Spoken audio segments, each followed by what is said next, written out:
I'm inviting you to consider that this is simply a conversation with the single most important person in your life. If you are not whole, nothing or no one else in your life matters. You are useless to other people in your life if you are not whole. You can't sustain a life of servitude while beating the crap out of yourself every day.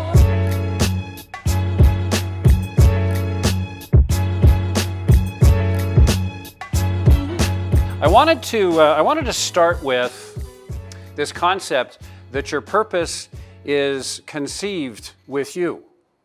And before I dive too deeply into that, I want to share something with you that came as an email or as a posting on Facebook to me from my son yesterday. My son is 24. A week ago yesterday, he moved to Whistler, BC. He's working as the second in command at a restaurant called Three Below. So if you're ever in Whistler, ask if Richie is working, order the calamari, ask for it gluten-free, because that sends him off like a rocket, and then when it arrives at your table, send it back and say it was awful. And then when he comes storming out, say, your dad says hi. It's kind of a joke. It's kind of a joke we have. It's only happened once where somebody actually did that. It was pretty funny because he came out, he recognized the person right away, and the person was laughing, and he said, okay, thanks, Dad. So he wrote this.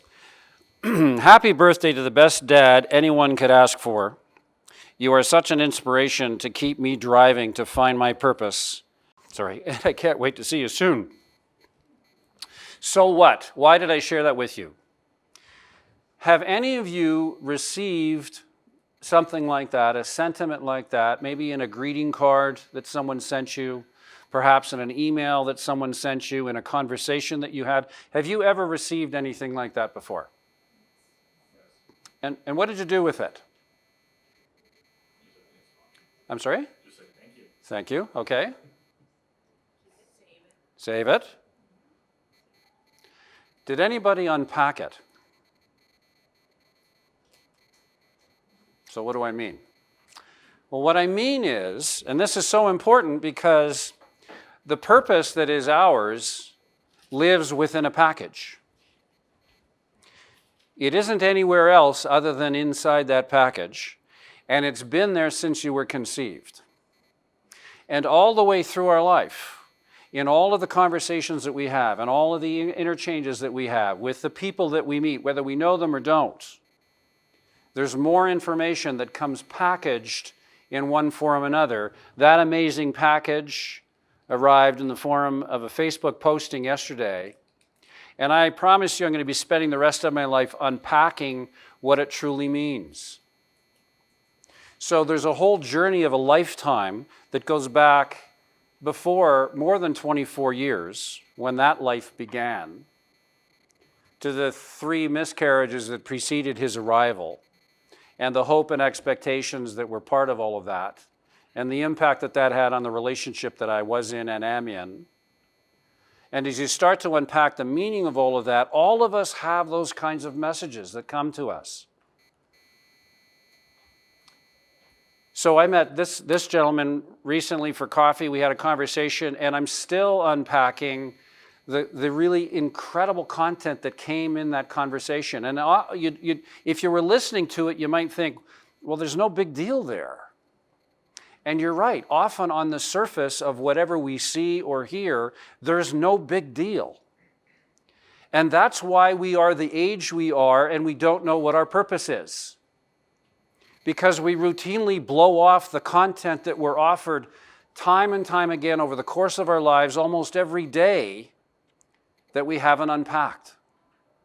That's a massive gift, and there's so much information in there. So I want to unpack now, what is it that I said or did or didn't say or didn't do that caused him to still feel this compunction to drive to living his best self?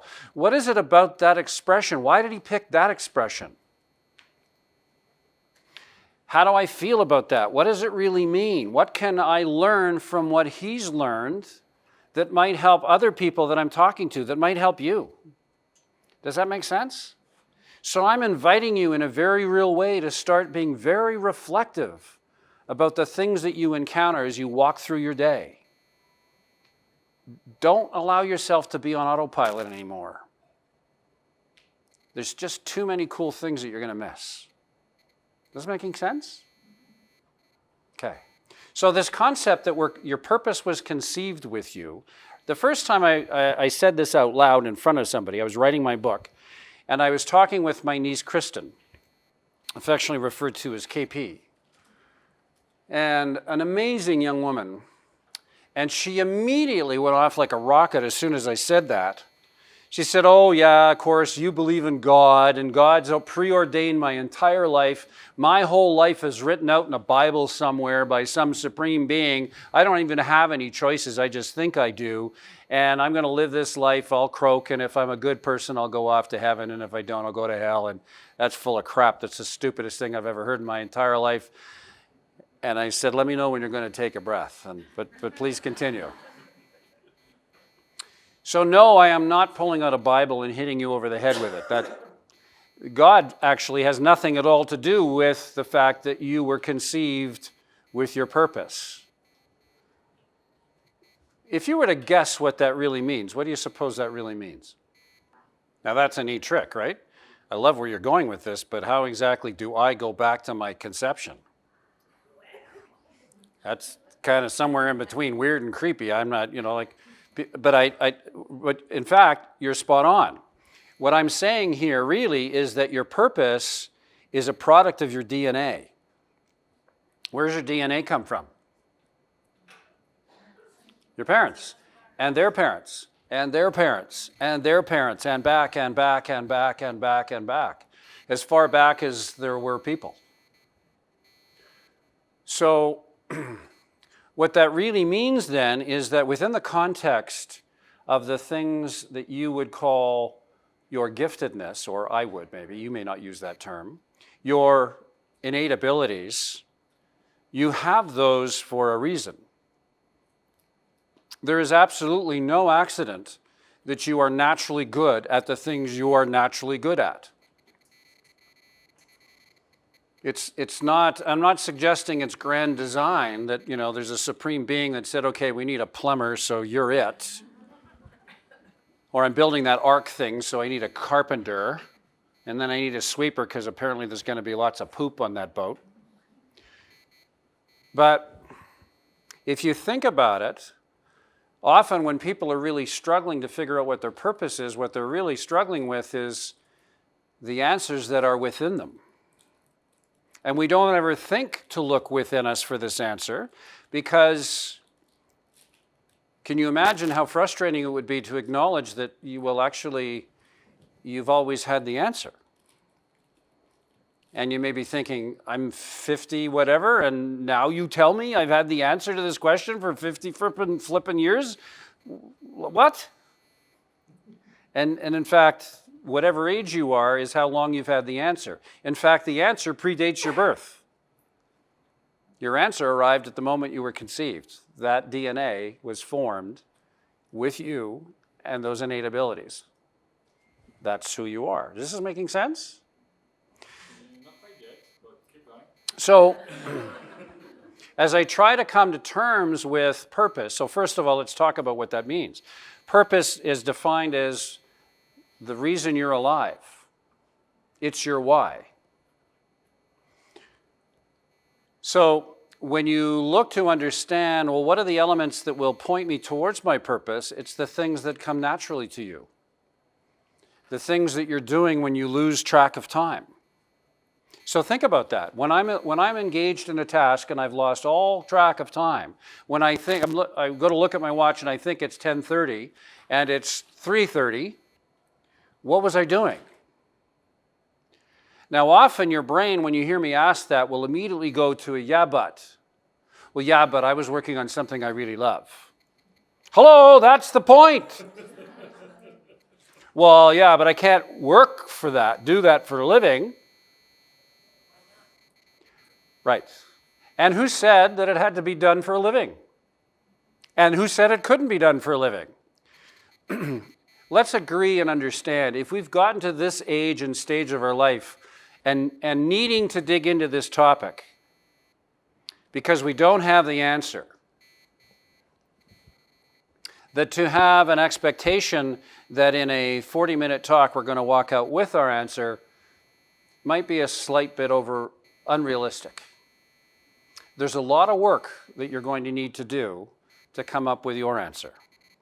And if you're prepared to commit to doing that work, I'm prepared to do everything I know how to help you get that answer. And part of what I'm prepared to do is these next 10 weeks. And then that day on purpose on June 20th. By the way, there's 2 good reasons why you wouldn't come to the event on June 20th. Do you know what they are? In fact, they're the only 2 reasons that would be acceptable. So one would be that you were attending a wedding and it's yours. So that would be a good reason. I say, Richard, I can't make it, I'm getting married. Okay. Well, bring your fiance. In fact, bring the whole wedding party. We can figure it out. The other acceptable reason why you wouldn't come is that you were attending a funeral and it's yours. And if you can figure out a way to come, hey, you're welcome. But so those would be 2 good reasons why you wouldn't come to the event on June 20th. Otherwise, if this is a question you're really wrestling with, what possible reason would there be for you not to engage in this discussion? How much longer do you want to live not knowing the answer to this question? And it's not going to arrive by mail. And you can't order it on Amazon. And it's not in this mall, I checked. Although we're getting warmer. So are we getting closer? So the purpose is why you're alive. It's pointed to by the things that come naturally to you, that by your innate giftedness, the things that you're doing when you lose track of time. So far, so good? Any questions? Okay. In my line of work, so in career counseling and career coaching, we have this practice which I frame as testamentum. So you might have been in high school and you went to see a career counselor. Yes? Anybody do that? Tell me about that experience. What happened? So why did you go to the career counselor?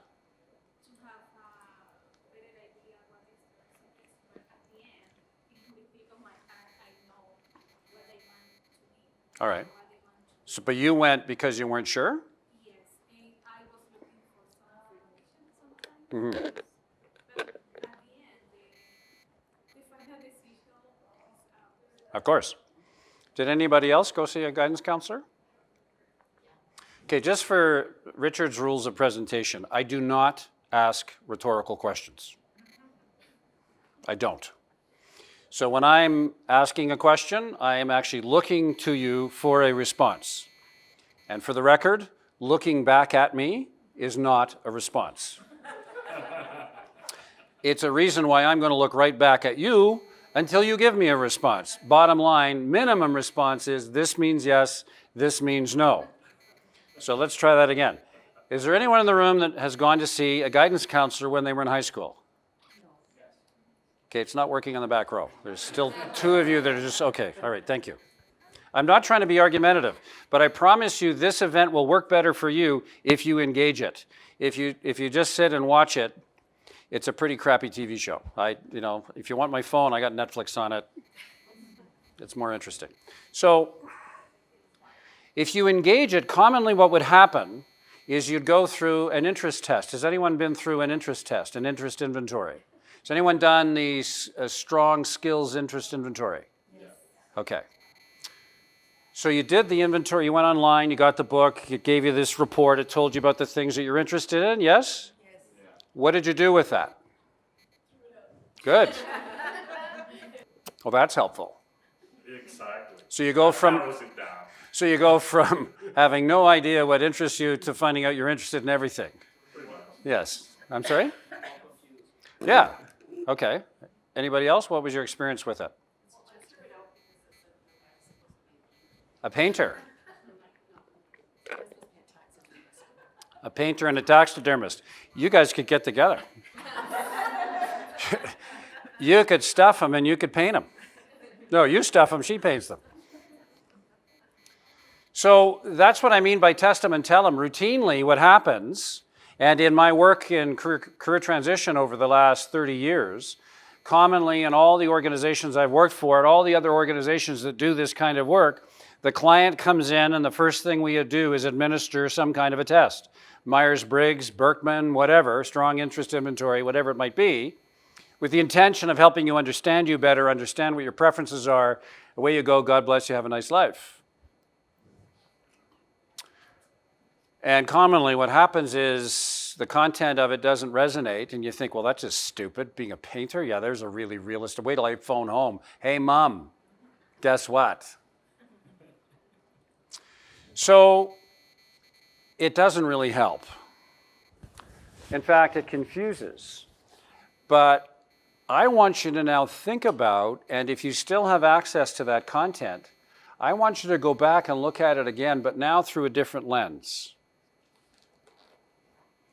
I want you to look at it through the lens of an inquiring mind. Take a learner's mind to what is written on that page rather than a critic's mind. If you have a parent tape playing in your head, turn it off.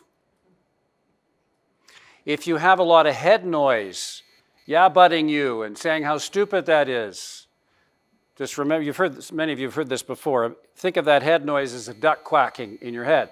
Shut the duck up. I like that too. And it's helpful. Buy a duck, a yellow rubber duck, and every time you get the head noise, pull it out, and then say shut, and you pull it. It helps if you put an expletive in front of it, your favorite one, up. I've actually had people, I had 8 ducks at one point, and I'm down to 1. But this last one came back to me just before I left Right Management. Somebody came in to see me and said, I don't need any of your time. I just wanted you to know, thank you for the duck, and I don't need her anymore. Because the head wasn't quacking anymore. There is content that's relevant for you in the test you've done. When it's said, here's some things that interest you, you realize what happened, right? You answered a bunch of questions, and because of how you answered the questions, it said, here's the things that are of interest to you. So there's something in there. It's resonating with some part of you for a reason, but if you've simply blown it off or thrown it out, you've missed the key takeaway of what it was all about. Unpack it. And you can unpack it with your head. In this respect and in this entire journey we're going to embark on over the next 10 weeks, I really don't care what you think. What I care about is what you feel. We're looking to engage your heart in this journey, not your head.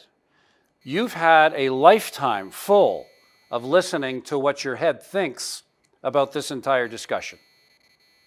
And yet here you are today wanting to dig into what your purpose is. If your head was helping you, you wouldn't be here. If the answer was behind your eyes, you wouldn't be here. It isn't. It's someplace else. Is this making sense? Well, my parents were concerned that I wasn't performing well. That was tremendously generous to say that when my academics sucked, is the technical term. So they sent me to what was the Jewish Vocational Center in Montreal, which was and still is the mecca for vocational testing and counseling in Canada. There's no place better. And no, you don't have to be Jewish to go. They took me. I'm not Jewish. Why is that even relevant? It's not. But over the course of 3 weeks, after school, every day I would go, and for 2 hours I'd go through this battery of tests. So interests, aptitude, psychological, psychiatric testing. And then at the end of this program, the program director met with me and my mother and said, Richard, you are of average to above average intelligence. To this day, I'm not really sure what that means. And the career that's best suited to you is teaching. And the indications are so strong that this is the career that's best suited to you. It is our strong recommendation that you finish high school. Now in Montreal at the time, you finish grade 11, you're out of high school. And Montreal Teachers College, which I think might still be there, they have a program that lasts 12 months. So Their recommendation was finish high school, go right into Montreal Teachers College, complete the teaching certificate program. At the end of 12 months, I would have been certified to teach your children, having graduated high school and taken a one-year program on how to teach. Now, I don't know about you, but that would keep me awake at night in a cold sweat. To think somebody with that little experience could actually be teaching young minds. Now, some people hear that story and think, what's the address for this place? Do you have their website? I want what you got. Right? Because my life was wrapped up in a big red bow. Somebody said, here, you don't even have to do any heavy lifting, purpose, schmurpus, who cares? Be a teacher. And not 500 choices, not stupid choices like paint. Because if it was me, it would be like, here, paint. It would be that kind of painting. This was a real job. So what I heard, instead of what I was told, what I interpreted was, Richard, we've tested you extensively. And after that thorough investigation, we have to say, with some regret, you're really too stupid to do anything but teach. So don't even try. There just simply is not another career that you are capable of doing. You just don't have the intelligence to do it. I'm sorry to have to tell you that. So that's how I chose to interpret it. Now, sincere apologies to any teachers here present. And my wife is a school teacher. And my sister was a school teacher for 50 years. So what I did after hearing that news was set out on what I call my 20-year desert experience with the intention of proving her wrong. I'm going to show you I'm not stupid.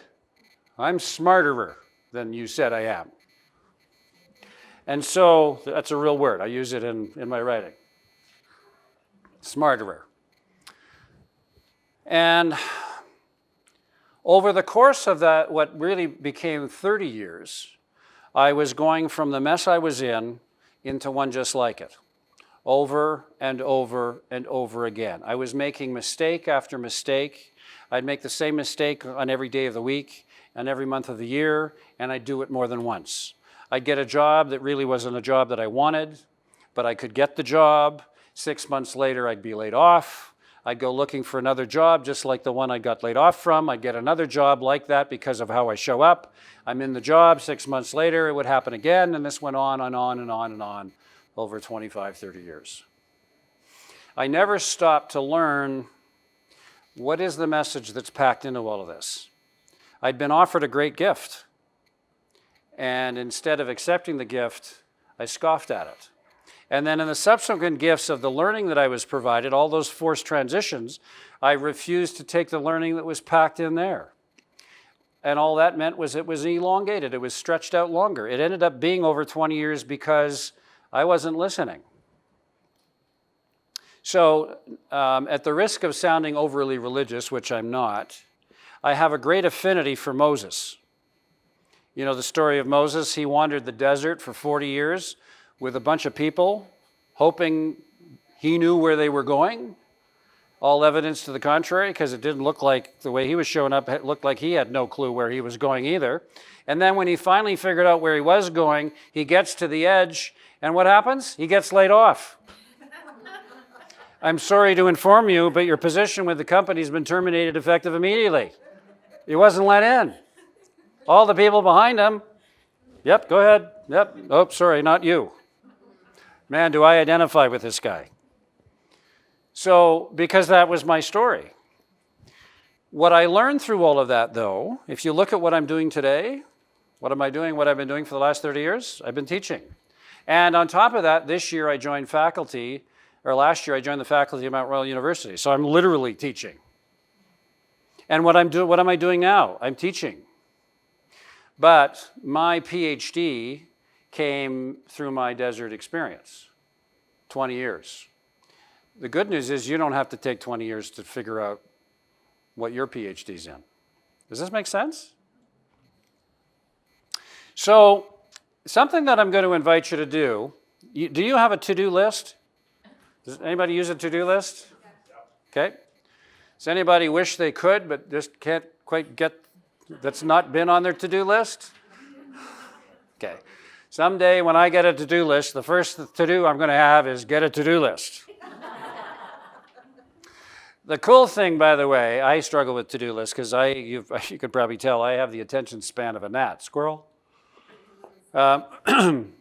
So one of the great pleasures of having a to-do list is you get to check things off once you've finished them. There's an indescribable delight in, no matter how menial it is, like I get to check it off.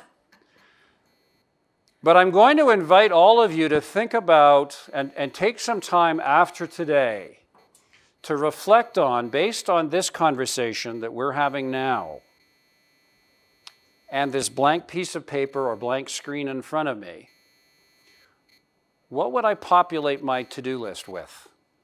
Now that I've experienced this, now that I've met these people in this space, now that we've started talking about purpose, and I have a blank screen or paper in front of me, what would I put on that to-do list? And just start writing it down. You're going to have a yeah, but brain. Does everybody know what a yeah, but brain is? Does anybody not know what a yeah, but brain is? Okay. So yeah, but means somebody mention an occupation that they might be interested in. Just anyone. Astronaut. Yeah, but you see, it's just not realistic because the chances of you getting there are, before you're dead, are pretty slim. Anybody got another one? Employment counselor. You see, yeah, but that's not going to work. Do you have any idea how many employment counselors there are? And many of us have a parent tape in our head. So it sounds like, well, come on, honey, you need to be realistic. There's a certain kind of person that's suited for that, and it really isn't you. I mean, I don't want to hurt your feelings. I love you more than life, but come on, honey, you got to be realistic. You need to earn an income. So we have those things in our head that get in our way. And you're going to see that as you start to put this to-do list together. But I'm going to invite you to do it anyway. And then what I'd like you to do once it's done, and I don't care what you put on it, but what I'm going to invite you to do once you've finished it is look at this first question. What is hidden inside each of those to-dos on your list? I'm saying to you literally that there are things that you can unpack. Sometimes, if you're male, you would refer to this as a honey-do list. Has anyone heard of a honey-do list? Honey-do this, honey-do that. Okay, honey-do list. So I have a client that I've been working with. He retired 3 years ago. I saw him and his wife at the gym just last fall, and he has come to the end of his honey-do list. He has no projects left. They're all done. But here's what's interesting. He's retired, has no honey-do list, and he's terrified. Because there is no direction that his feet are heading in the morning when they come out from under the covers. He has no North Star. He has no direction. He doesn't need to be anywhere. He doesn't need to do anything. And the money the situation's handled. It comes out of the bank automatically. He doesn't even need to do that. I mean, he probably has to check it every once in a while to make sure nothing nefarious is happening with his assets. But other than that, it's all automatic. There absolutely is nothing he needs to do on any day of the week. And it's interesting because people get to the end of their working life with great anticipation of walking into this space only to discover, I don't have anything to do. And we were thinking when we were working, isn't it going to be awesome to have nothing to do? Can't wait till I have nothing to do. Well, wait till you get there. If I get there, Until it isn't.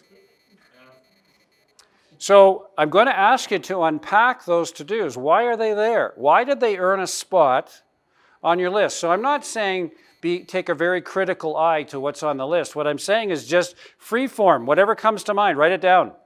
And then once you have that, sit back, grab a glass of something, whatever's your preference, and reflect on why did that earn a spot on this list? Why was it important enough for me to write it down? What is it telling me about what's important to me? You may have heard this before. If you want to know what a leader believes, watch what they do and ignore what they say. So we could say, we can form an opinion based on what Donald Trump says, and we can form an opinion based on what Donald Trump does, or Justin Trudeau, or frankly, any leader in our modern day. You've heard it, right? Action speaks louder than words. So I also want you then to consider, as you move forward to take action on these to-dos, what are your undones telling you? So we all have tasks we want to complete, and we are commonly very overzealous when we first start this process of identifying what we need or want to do. And ultimately, there are things that are on our list that don't get attention.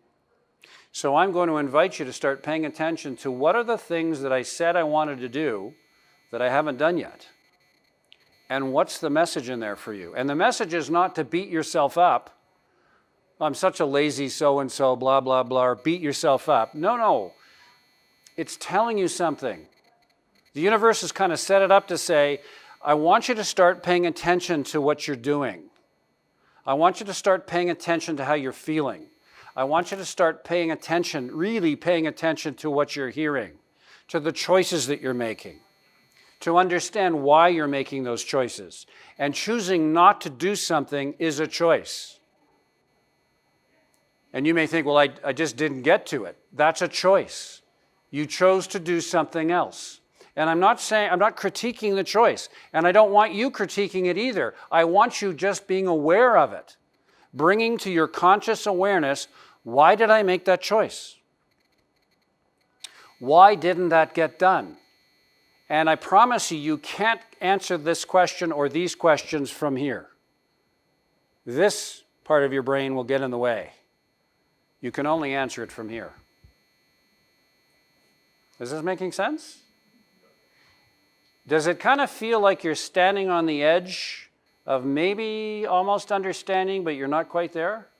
Is it feeling at all like that? Yes. Okay, good. Because when you figure it all out, I don't need to be here anymore. You've heard of, what are they called? Light pollution. What's the term for it? Where they have an area where there's no light, ambient light. Do you know what that's called? What do they call that? You have a lot of light. Dark space reserve, yeah. So there's no street lights, there's no house lights. Kind of looks like that. So what I've found when you're going through this journey, finding a space that allows for you to remove all the other distractions and maybe invites a kind of focus that you haven't experienced before. So if you were to step out your house one evening, and instead of seeing what you normally see, if you saw that, what would happen? Being aware. Yeah, wow. Being aware. I mean, so profoundly different. Now, interestingly, by the way, if you were to walk out the back of your home once the sun is down and look up, that's what's there. Now, is that mountain there? No. But actually, if you drove about an hour and 20 minutes southwest, down Highway 22 and then west, there's a mountain that has similar flavors to that one. It's really, really cool. I think it's on the Blackfoot Nation. But my point is that's already there, and you could see it tonight.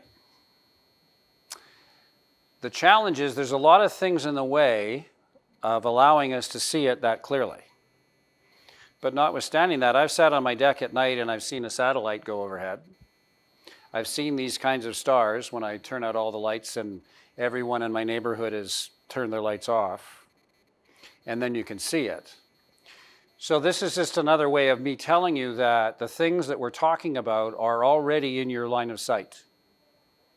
Everything you need to know and the answer to all of the questions you seek are already with you. They're not out there, they're in here.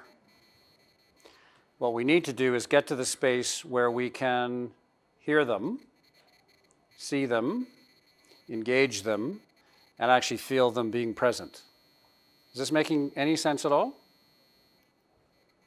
Okay, how are we doing for time? Okay.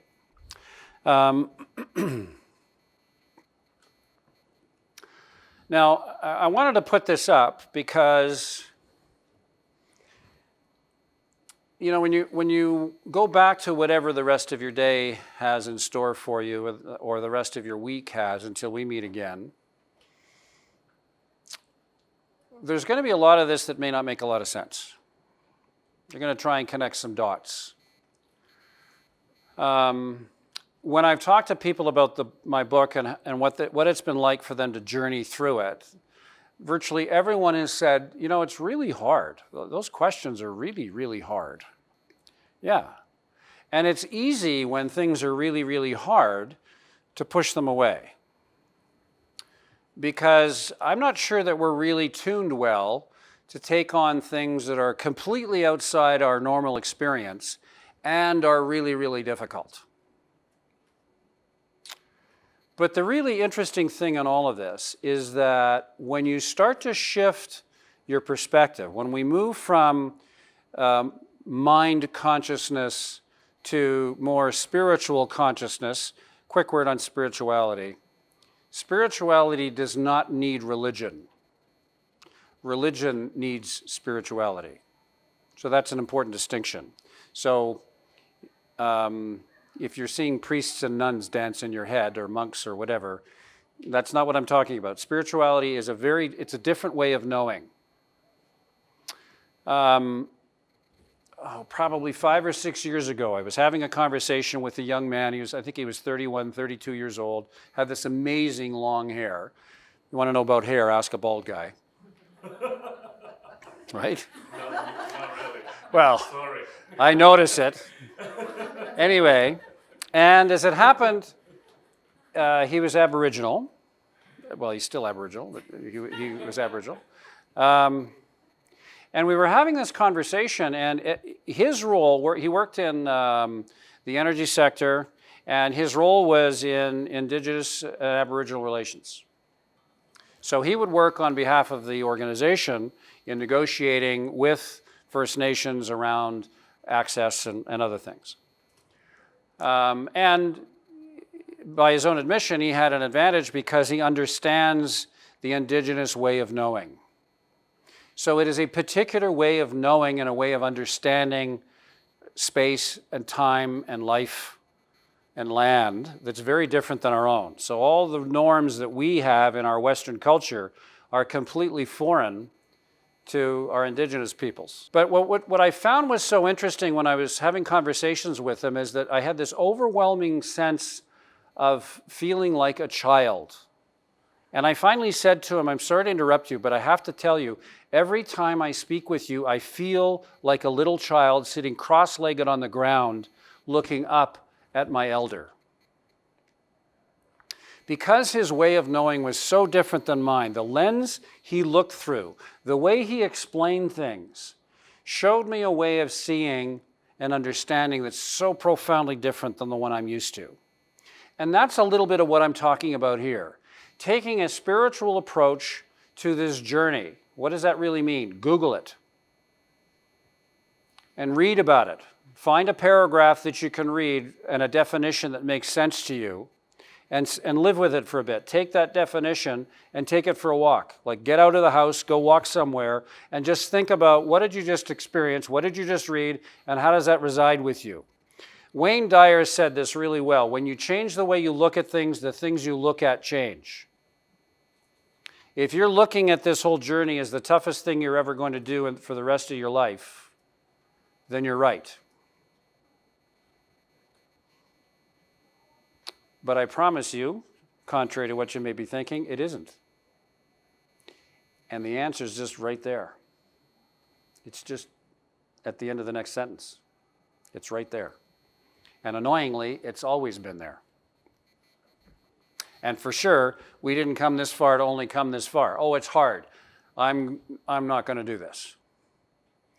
Because going back to not knowing and being stuck is rewarding, uplifting, and fun. Right? It's just right up there with your next colonoscopy. Had to float that out there just to see if it's still working. Sorry. So there's actually a quote I want to share you with from my book. Spirituality is the vehicle that takes us to a loving conversation with ourselves. So it opens up a seat by your fire, and it invites the essence of who you really are, the core that's within you, to sit with you and be with you. And now we can really engage in meaningful dialogue. I can really come to know myself as if now for the very first time. I'll share a story of an epiphany with you next week that sort of gives you an example of what happens when you open yourself up. You know what an epiphany is, right? Does anybody not know what an epiphany is? Who does not know what epiphany means? So an aha moment. You figure, oh, I get it. So the last thing I wanted to share with you, a good friend of mine and a colleague, over the course of about 5.5 years, was going through this most miserable divorce. The term I think that would be best used to describe her husband was supreme asshole. That's a technical term, and I use that because I'm a highly trained professional. And I take myself extremely seriously. So everything that he could possibly do to make this whole process as miserable as he possibly could, and to increase the likelihood that a nickel would never leave his pocket going to his ex-wife, he was doing. So everybody's all lawyered up, and if you've ever worked with a lawyer, you know no matter what happens, the lawyer will be paid. And what she noticed, because her role is an executive coach, what she was noticing is that every conversation she was having with her client was around an issue that she was dealing with in her life. It's like the issue put pants or a skirt on, walked into her office and sat down and said, okay, let's chat. And as she's coaching the individual, she realized, in fact, she was coaching herself. So now I want to go back to what I said to you at the beginning of today, when I invited you to consider the possibility that the reason you're in the room is different than what you actually thought it was. And that maybe there was something in the person that you met when I asked you to introduce yourself to the person near you. And maybe there's something in the other people that are in this room and you haven't connected to it yet because you haven't spoken to them yet. This would be the kind of thing where I meet two of you and you don't know that you both know me. And I send you a note to arrive at a space and a time, and you arrive there. I'm not there, but the other person is. And then you're both looking around like you're looking for me, and then one of you figures out, oh, I know what's happened. Richard thought I should talk to you. So you walk up to this stranger and say, do you know Richard? Did he tell you to be here? Yeah, me too. Do you know why? No. What would you do if that happened? You'd call me. Okay, but so if you're talking to them, what would that conversation, what would an opener sound like? Why? Right, but why do you suppose Richard thought we should meet? That might be a question I'd ask.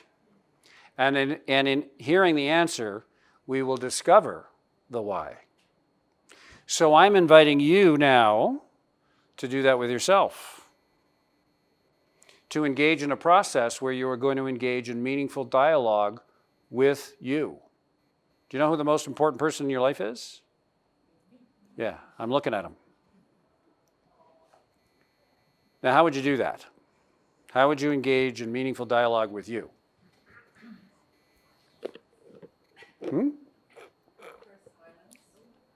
So sit quietly. So somebody comes up and says, "You're talking to yourself again, aren't you?"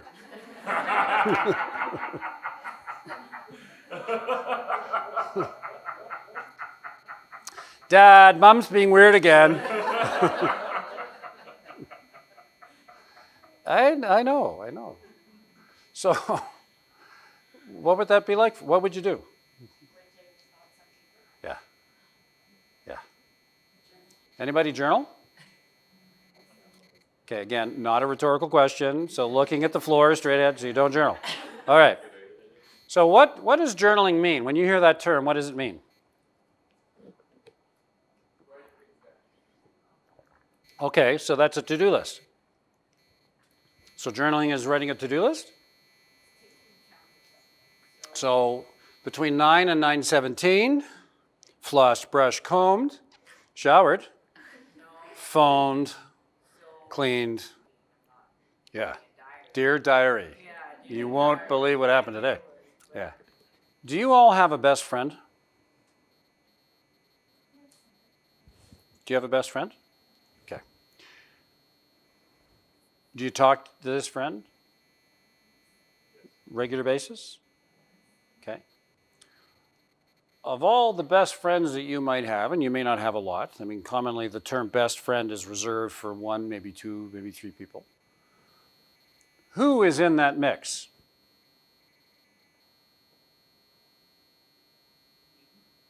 Good. Okay. So one person in the room thinks that of the people that I call best friend, I'm one of them.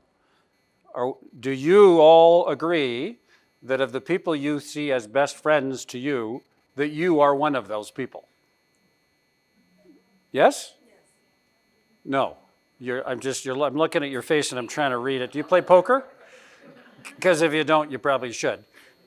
I know it sounds weird, but absolutely you are, and maybe you haven't been. Maybe you've been a really, really crappy friend to yourself. Have you heard of self-compassion? Thank you, made my point. That'll be a 10 for you after the talk. So the reason, if any, we're usually our worst critic. We're often not our best friend. But I'm suggesting to you that if you actually want to capture the wisdom that lives within you, if you want to start going down that channel where the answer to the questions we're going to be asking will be found, here's a vehicle, a way for you to have that conversation with yourself. Now, you can take the disciplined approach to journaling. There's a book out there called The Artist's Way, and you start every day with morning pages. And I think it's 3 pages. You just free-form writing if you want. Most people look at me and their brain is translating. And after you take the trash out, then go outside and pick up all the poop that's thawing from the backyard. And so you think of all the detestable jobs you have to do, and that's what your brain is translating journaling into. I'm inviting you to consider that this is simply a conversation with the single most important person in your life. If you are not whole, nothing or no one else in your life matters. You are useless to other people in your life if you are not whole. You can't sustain a life of servitude while beating the crap out of yourself every day. There is wisdom that's within you, and if you take the time to capture it, it will come to you. So my advice with respect to journaling is simply have something to write in. It doesn't have to be fancy, but it can be. And keep it with you no matter where you go, including the bathroom. I know it's weird. Do it anyway. Don't forget to take it with you when you leave. And wash your hands. But what I'm saying to you is, now that we've planted this seed, what's going to happen is things will start occurring to you. Things that you're going to want to capture. It's going to happen when you're driving home. So pull over, put it in park. Don't write while you're driving. And it doesn't have to be pages and pages of writing. Has anyone found themselves waking up in the middle of the night, 3 o'clock in the morning, staring at the back of their eyelids? Has that happened to anybody? Okay, so here's an invitation. The next time it happens, rather than looking at it as an annoyance and interrupted sleep, look at it as an invitation to a conversation. What if instead it wasn't just an interruption in sleep? What if it was really you trying to get time with you? And the one time in the day where your time is not otherwise demanded of is in the middle of the night. And it's almost like this person that's within you is saying, oh, good, there's no one else around. He's sleeping, she's sleeping, now we can talk. And your head starts filling with stuff. Take your journal, get up out of bed, go find a quiet place that's warm, open the journal, and start writing. Okay, you wanted to talk, I'm listening. And then just wait. Hold that space and see what walks in. This is the kind of thing where you're out in the country, you get still, you get quiet, and a doe walks by. And you don't say, "Hey, a doe, look, hey!" What about you? Well, yeah. What? Yeah. I would be very interested in hearing next week when you come back, what's something you took away from today? Something that you wanted to keep, hang on to. So next week, come back with that. And the other thing I want you to do is take advantage of the discount coupon you were given for a day on purpose on June 20th. Because my objective there is I want to fill the place. I want to pack the house with fellow seekers who are all wanting to start a dialogue on purpose. And I'd love for you to be part of that event. And bring a friend. Thanks, everybody.